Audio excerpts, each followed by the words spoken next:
DJ Balkrishna की शानदार धमाकेदार प्रस्तुति।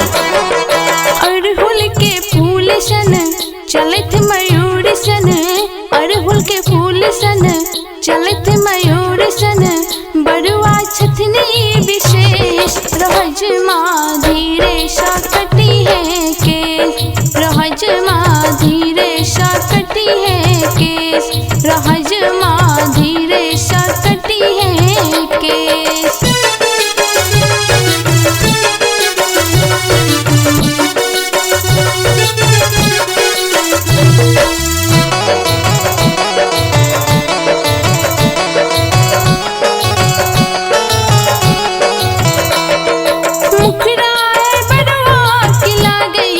चान सन ठोर के लाल जना कचराल पान सन,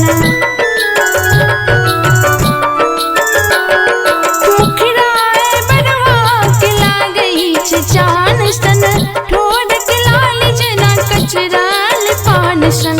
हीरा कोहिनूर छथि ईश्वर के रूप छथि, हीरा कोहिनूर छथि ईश्वर के रूप छथि, अंगना के हमर नरेश रहज माँ धीरे सा कटी है केस, रहज माँ धीरे सा कटी है केस, रहज माँ धीरे सा कटी है केस।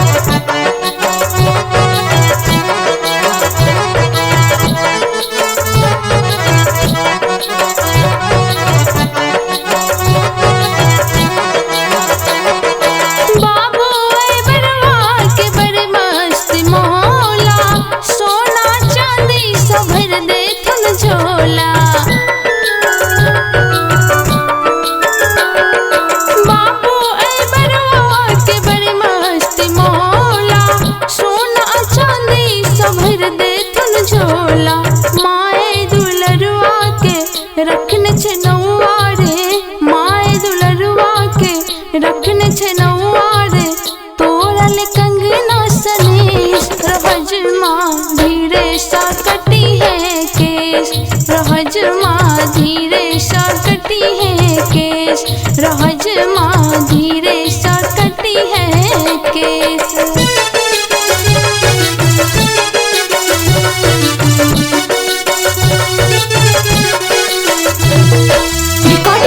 DJ Balkrishna studio Baheri.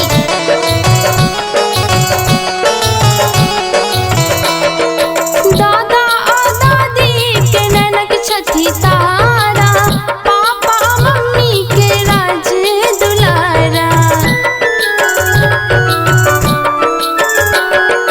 दादा दादी के ननक छथि तारा, पापा मम्मी के राज दुलारा, वंश के ईशान छथि सबके अभिमान छथि, वंश की शान छथि सबके अभिमान छथि, बड़ुआ लाखों में रहज माँ धीरे सा कटी है केस, रहज माँ धीरे सा कटी है केस, रहज माँ धीरे सा कटी है केस।